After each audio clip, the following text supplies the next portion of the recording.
Hi, I'm Laura and welcome back to my channel. It's been a while since I've filmed or uploaded anything, and life has been quite chaotic to put it simply. I will probably talk about the goings on in a future video, but right now I wanted to focus on something a bit more positive. It is like the second week of the school summer holidays, and I just kind of wanted to take the first week to sort of just chill and relax and not have to do the school run.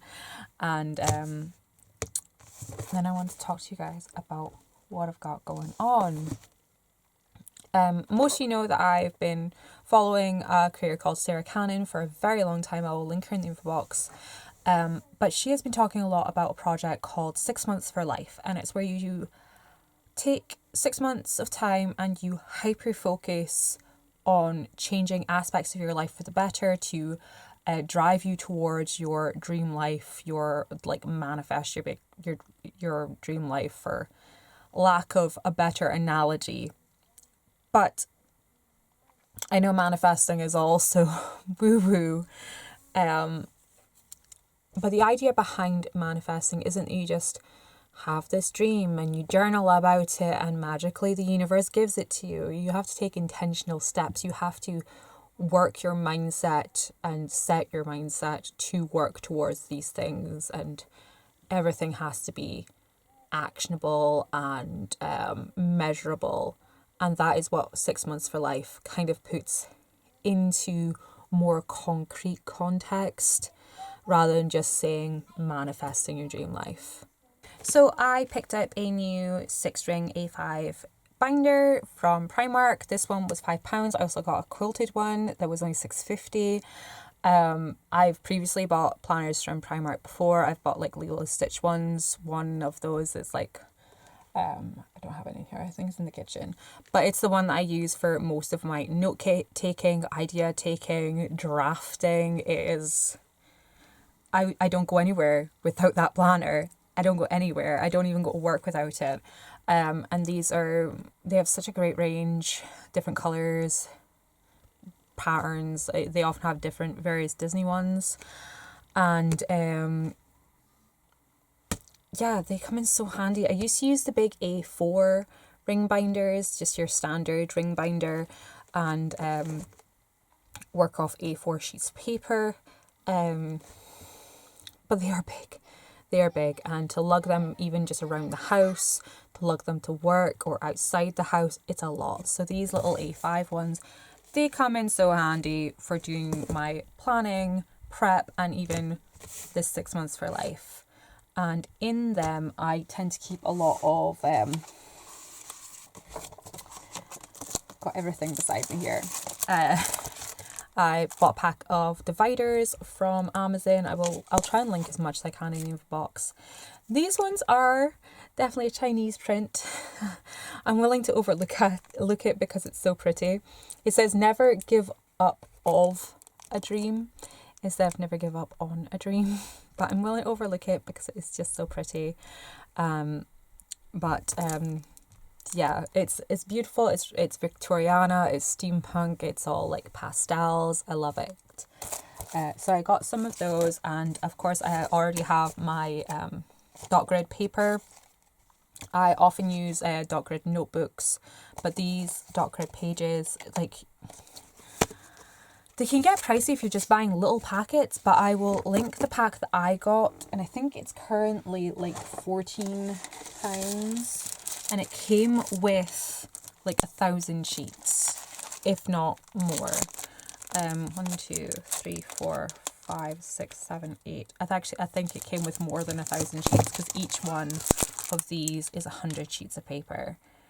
It's like between 80 and 100 sheets. I'll link it in the info box. You'll get the accurate information there. But this, buying it in a great big wholesale bundle like this, it's just such a saver. And as I've said before, I find dot grid paper a lot easier to work with when I'm it's just easier to not be so perfectionist with it. Same with using like washi tape and things. It just makes that first mark on the page so that anything that comes after it, you're not spoiling the page because the page has already been marked. It's something I learned when I was in art, and it's like applying that technique to another area of life. Such a game changer, such a game changer. So I will quickly dive into my little planner here. So I've got my dividers, and in the front, in this front section, I've got my main goals for the next 6 months, for July through to the end of December. My first goal is to become self-employed, and through that, mostly it's going to be through creating video content, online content, publishing written work, and looking into doing journalism, like getting articles published by magazines or newspapers. And part of that within this goal is a secondary goal.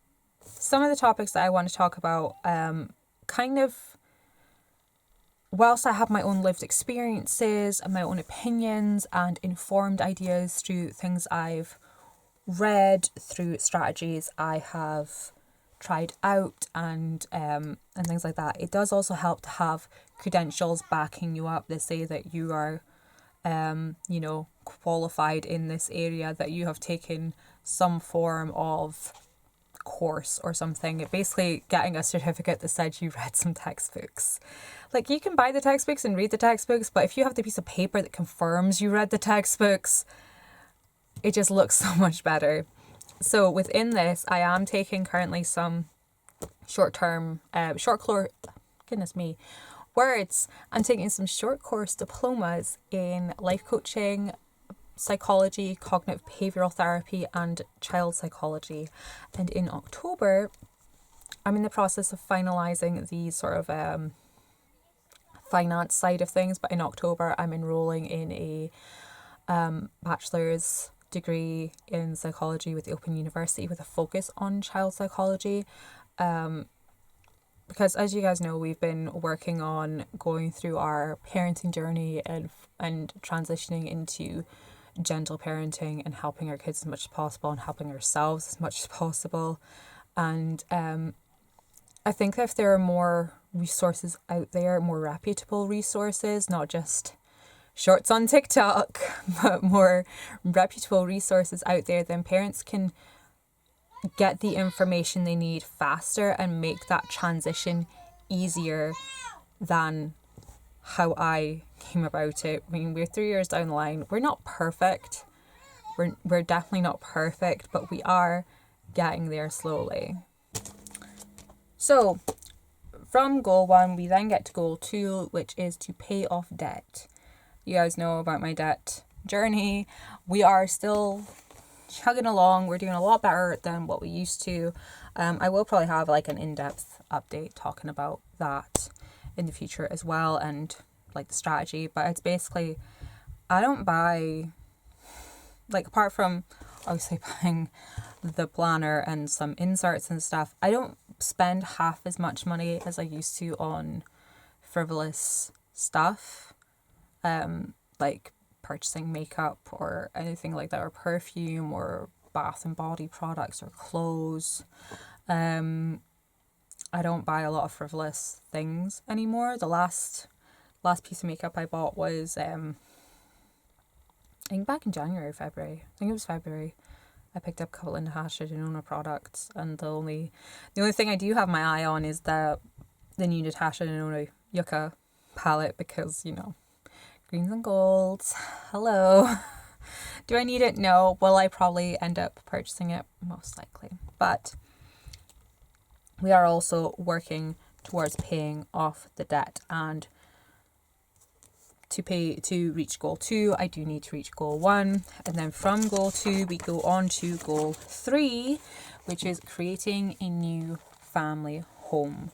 The overarching theme of the next 6 months is to put my family in a better position than we are currently, and that is location wise, emotional connection wise, and financially.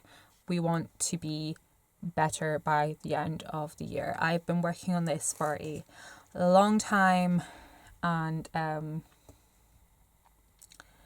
just trying to get everything in place, and there's always just been something. There's always been something getting in the way. And I kind of finally wrapped my head around the concept of success. Success is just beyond the moment you feel defeated. The moment you want to give up. Success is just over that hurdle. So keep going. Just push through and you'll get there. And that is what this 6 months about is going to be mostly focusing on, getting through that last hurdle and getting us to where we want to go, where we need to go.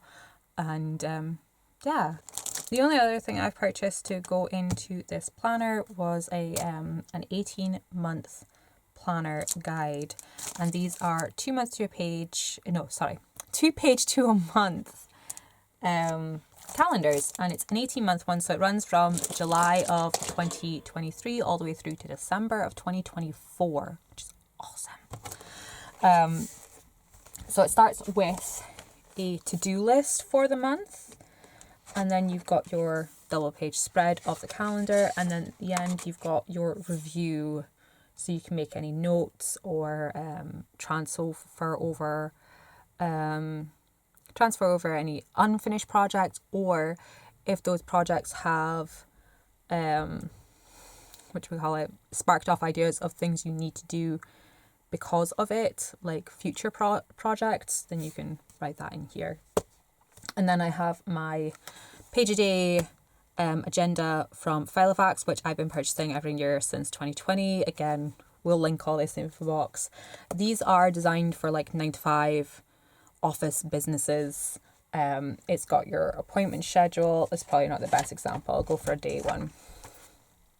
But you have your appointment schedule, a to-do list, phone and correspondence, tasks to delegate, and personal reminders. And then, if there's any special events happening that day. I use the appointment schedule to plan out the minutiae of my day.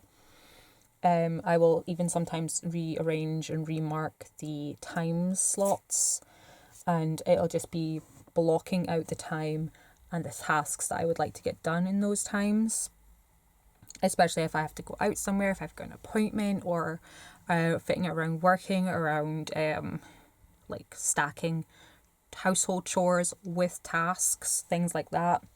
And then of course I use my to-do list, like a general to-do list. And then the ones at the bottom, I will list the videos I need to film or edit, or blog posts that need done, any other admin that needs done, any emails that need to go out. We'll go down at the bottom here.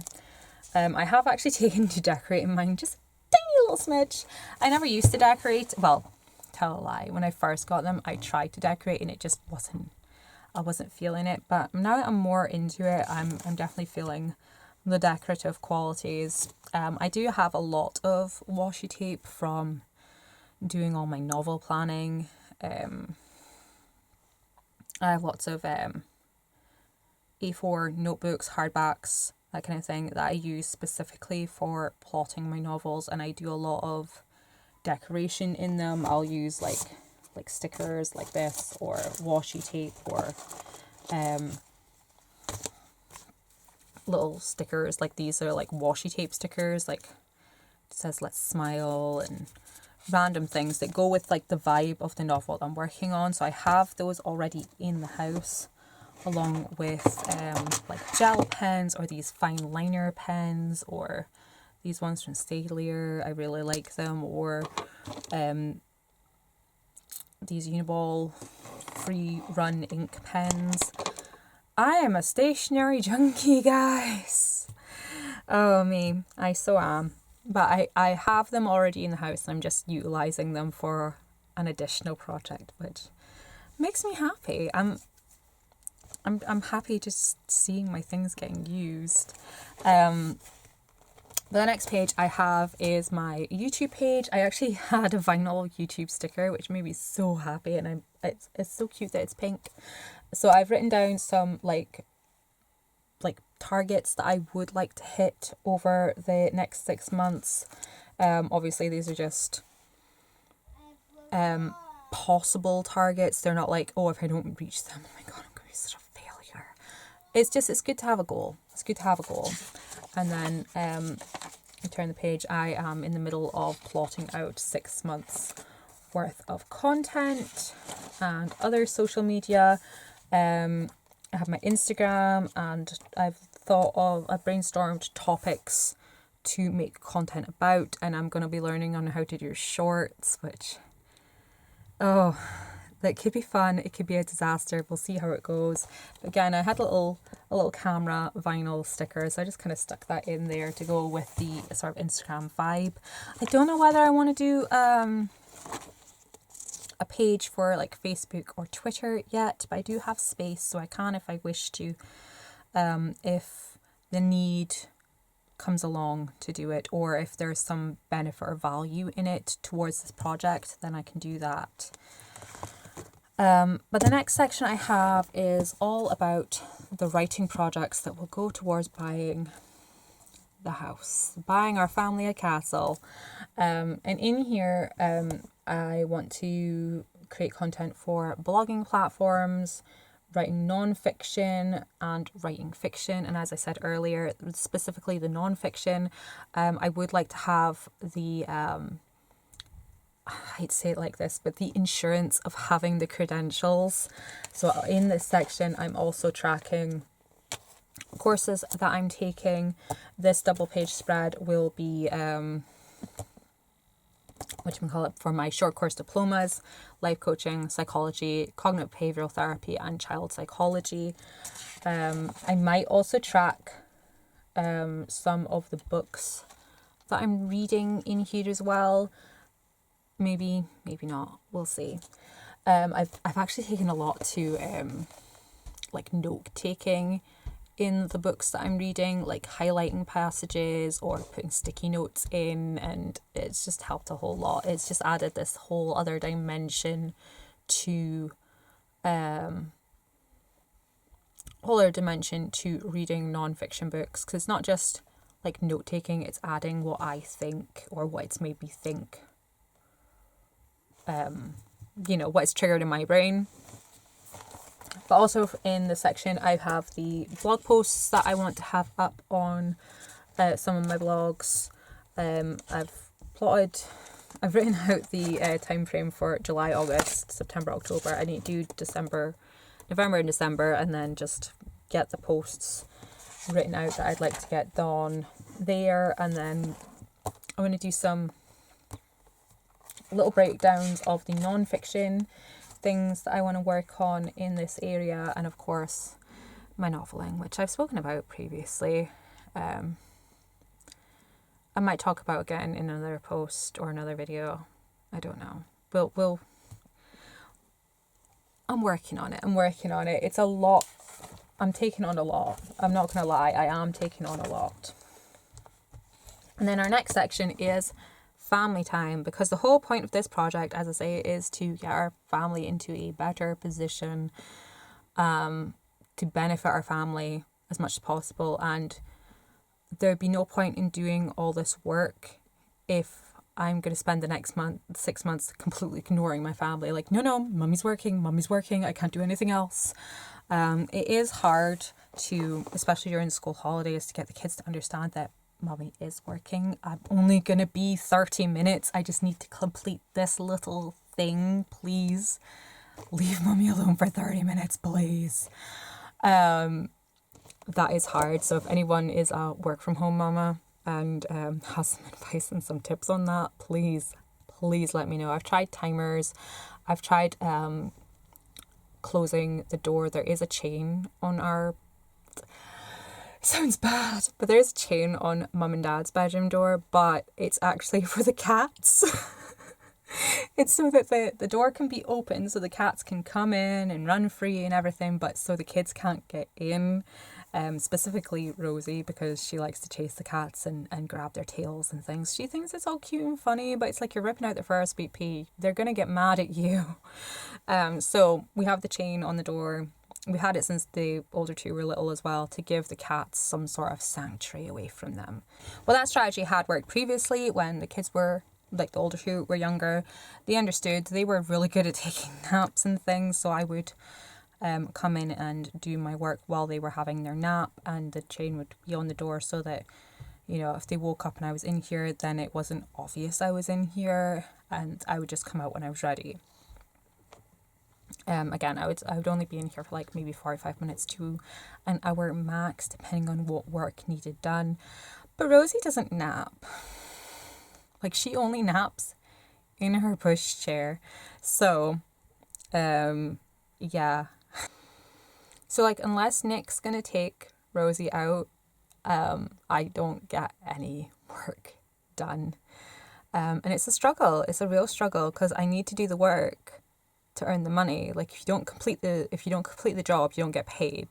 If I don't finish writing the piece of work, then I can't publish it. I can't get paid. If I don't make the YouTube video and edit it, then I can't earn AdSense, you know? And yeah, it's hard to get that point across, but at the same time, it's necessary to do what I need to achieve.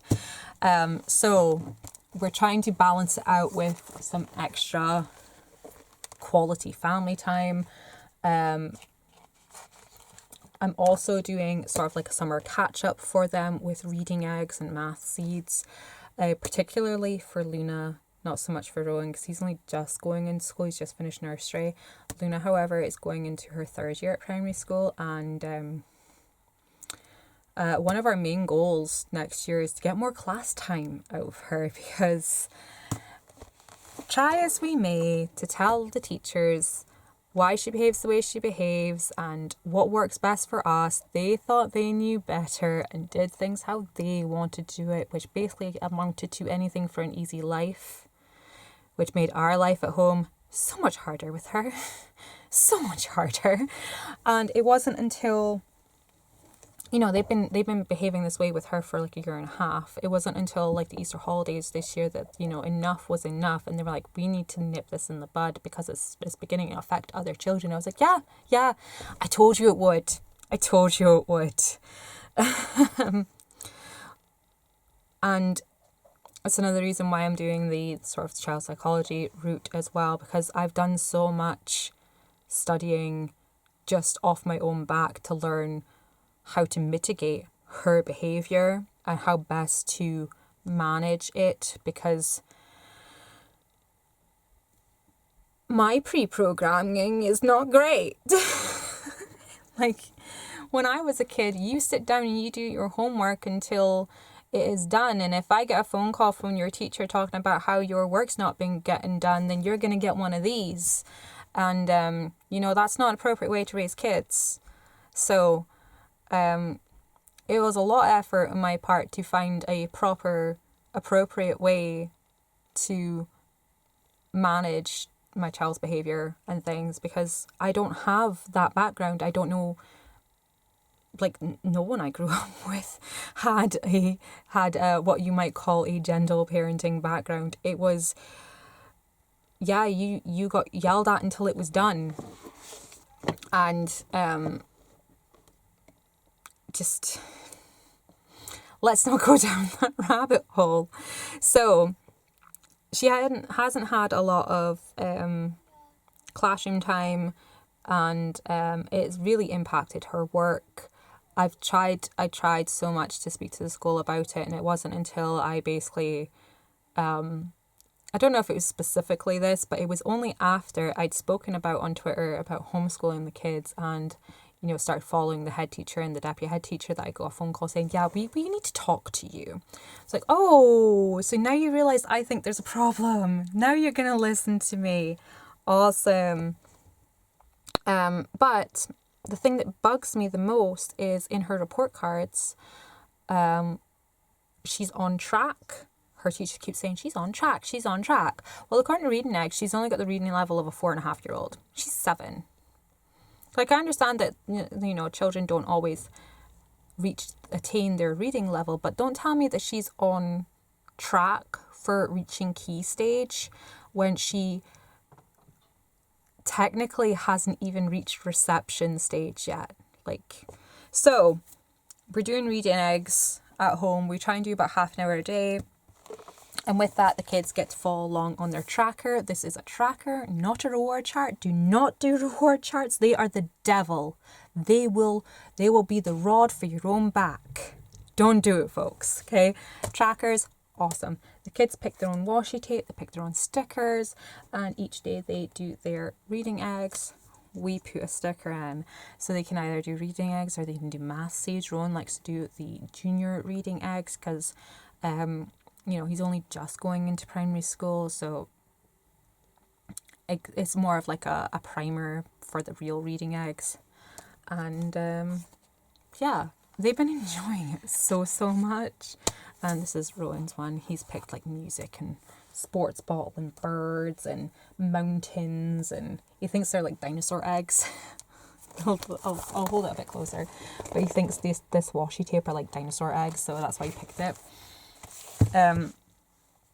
But also in here, I'm going to keep track of favorite storybooks, favorite films we watched together. I've also I've been doing a lot of sort of like craft research and outdoor outings research, and I caught a cool idea, and it's a totally reusable one. You just need clipboards and paper.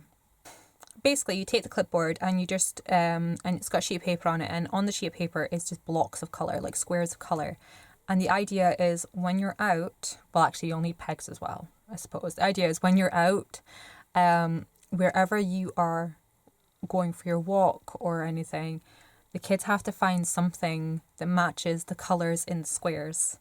So it gives them something to keep them occupied as well when they get bored of running around or bored of playing they're playing with whatever toy they brought with them, and they're just going, I'm bored, can we go home? No. And you know, like kids do. This little reusable scavenger hunt, you can use it wherever you go. If you're down at the beach, if you're going to a botanical gardens, if you're going to a park, or we often go to like playing fields, like at the local university, or there's a bowling green over by where I work that we go to a lot, and you know, we're close to the beach anyway. Just little things like that, like it gives us more points of interaction that aren't super forced, and that helps a lot to build more connection, because kids ain't stupid. They know when you're trying too hard, whereas this is trying, but also it's from their side as well, so it sort of meshes and meets in the middle, and you can have conversations about what you found and where you found it, and you know, oh wow, look at this orange leaf, I wonder what kind of tree this is, we'll have to look it up, what kind of animals might live in this tree, you know, stuff like that.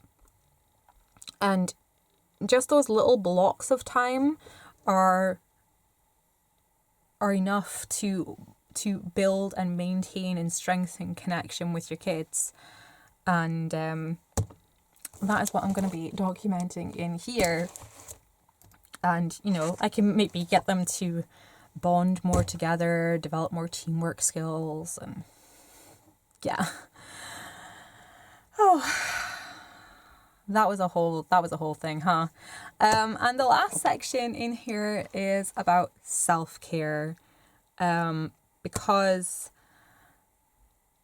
I have not been taking the best care of myself, and I've been so focused on like going down the self-care route that I've barely had any time to do anything that's fun. I've either been at work, taking care of kids, or working from home. I don't get any time to relax. So I want to make time to relax and re-find myself in a way. Like I haven't felt like myself in such a long time. Like I don't think I felt like myself all this year, and it's it's taken its toll on me a lot. But my self-care is, like, there are some frivolous things in here, like my skincare and putting on the makeup and things, but the simple fact is, it's sort of a mind trick, that one. Like, if I get up and get washed and get dressed and put on my face, I'm day ready. If I'm still scuttering around in my pajamas at 10 o'clock in the morning and I haven't brushed my teeth or anything, my day is not going good. It doesn't matter what kind of mood I woke up in, my day is not going good. And I feel like a failure and everything is a struggle. Whereas if I just get up, get washed, get everything ready, then my day goes great. And then at the end of the day, there's something very relaxing and resetting about doing a nighttime skincare routine that I need to get back into, just having that switching off the day mode. So I need to get back into that because it also helps me get prepared for bed and relax and soothe, and I have a much calmer, like, I'm calm to go to bed, not just going to bed because I'm knackered, you know? And just little things like journaling, because if you're dealing with like your own issues in your head, and like, of course I can talk to Nick about things, but he doesn't need to hear everything. He doesn't want to hear everything, and that's fine, you know? But I also don't have people that I can talk to about things. Like, I don't have people that can just sit and have a cup of tea and we can talk, you know, talk crap, or like talk about, like,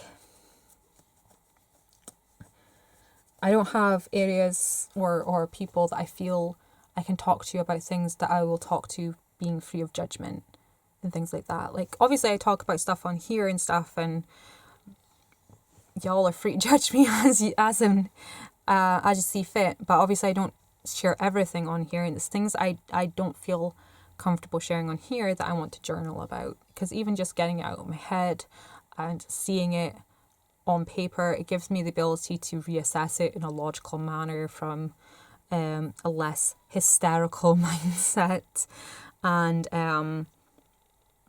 yeah, it was actually something I was reading the other day that made me think that I should really start journaling, and it is the idea that we are containers for our kids' feelings. And if our container is so full of our own emotions, then we are in no way capable of containing our child's emotions. So we need to release some of our own and deal with some of our own emotions and feelings to be able to help our kids regulate better. And yeah, like, just little things like that. I do feel a bit silly talking about stuff like this sometimes. I'm like, God, who the hell am I, the psycho mom, to be talking about helping your kids regulate, right? More on that in the other video, because oh geez, that whole situation. Dumpster fire, guys. Oh me. But yeah, other things are more relaxing activities. Like, as I say, I've been doing a lot of research, a lot of reading. It's all been things like non-fiction things, like reading Positive Discipline, reading how to talk to your kids so that they listen, how to listen so that they'll talk. I've also been reading a lot of educational books, like proper educational theory books. Like, I have a print copy of the curriculum. Like, the curriculum. That's the extent that I have gone, so that I'm able to help bolster whatever is going on at school at home. You know, just to find out that nothing is going on at school and I'm doing it on myself sometimes. But whatever. So with that being said, most of my reading it's been very intense, it's been very draining mentally, so I want to do more fun reading. Sorry, there's something in my eye. Yeah, so I want to do more fun reading, either reading like my Mills and Boons trashiness for fun, or if I want to carry on reading some of my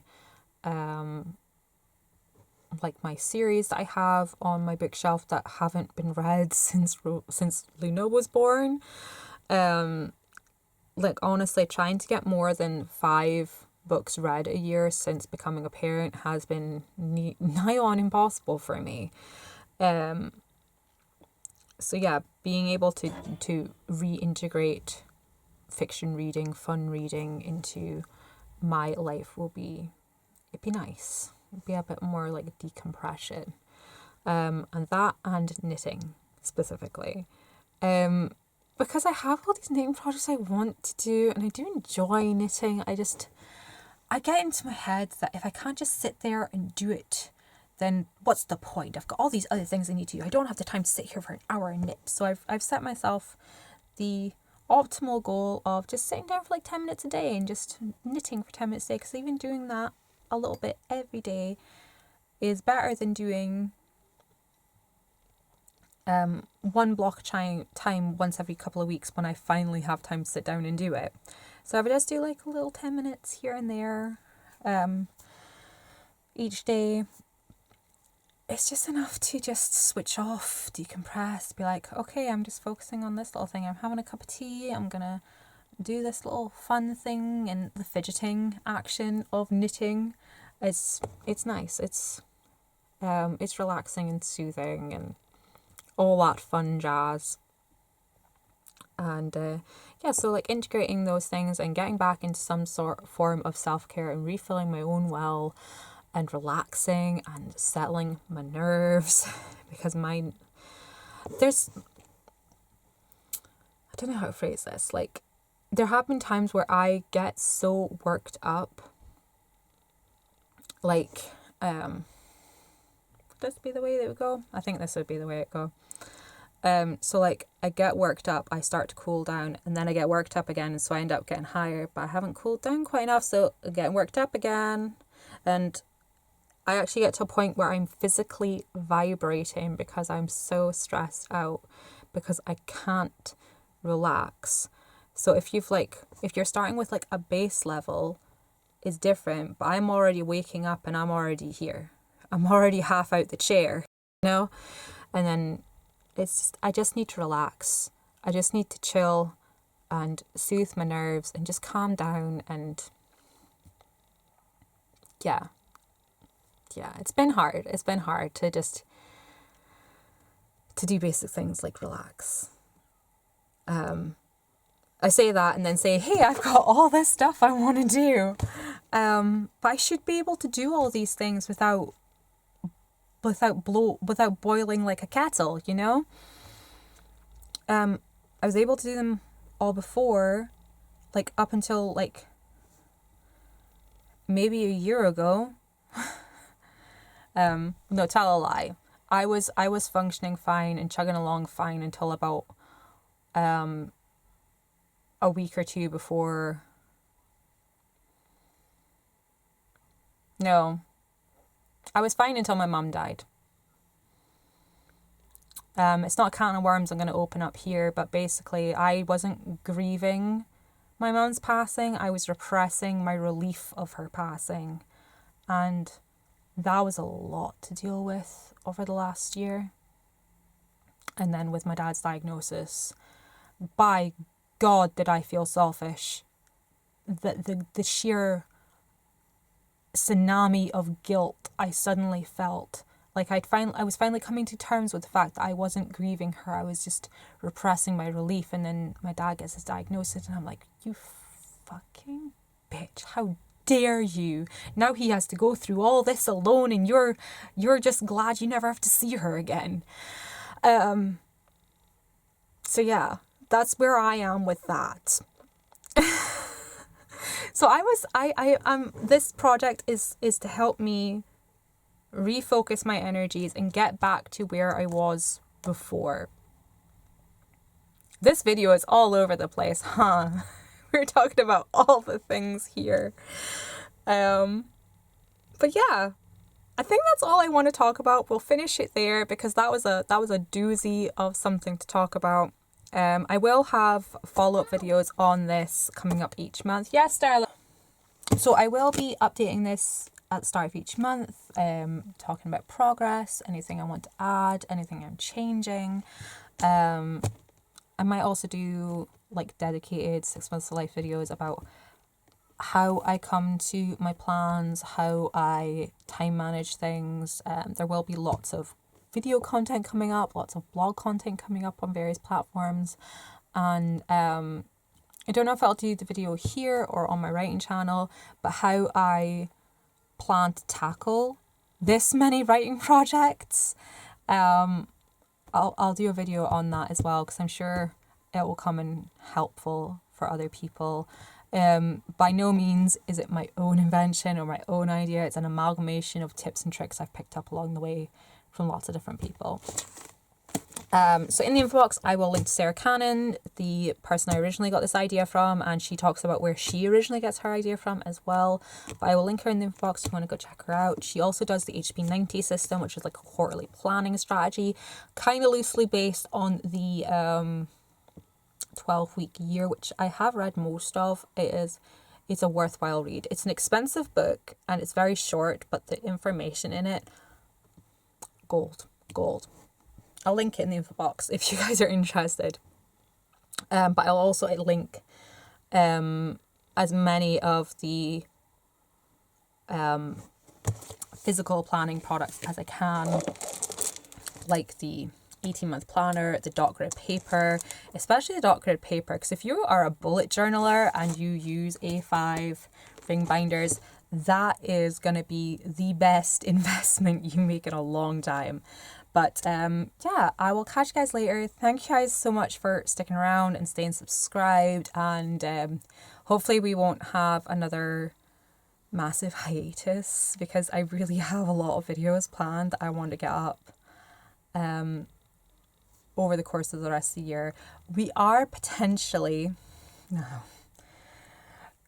These words have been spoken before and disasters have occurred after. We are looking at potentially daily content.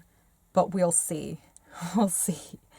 It might just be the first burst and then peter off a little bit, or I might work up to daily content. We'll see. But they probably won't be as long as this video, because I don't know how long this video is. Possibly half an hour. We'll see. Anyways, I'll catch you guys later. Thank you so much for watching. If you'd like to share this on your social media, that would be an awesome help to get more viewers to the channel. Maybe I can help more people out with my future content. And I will also, in the info box, will have linked my Twitter, Instagram, blogs I'm working on. Some of which won't have content on just yet, but will have soon. And I might have... I don't know if a Google Forms may be a bit too far, or maybe just do an Ask Me Anything box on Instagram. If you guys have like any topics or anything, or any specific ideas you want me to talk about, then I would love to add that to my list. Of course, there will be beauty content coming on here. Like I'm not just... It's called Makeup and Mum Life, you know. We're not just talking about the parenting and the gentle parenting and stuff. We're still doing the makeup. There will be Project Pan videos coming up. In fact, I am about to film a Project Pan video and talk about Project Panning. That'll be coming up later this week. And yeah, so I will catch you guys later. Again, another sign out. Thanks so much for watching, and bye-bye.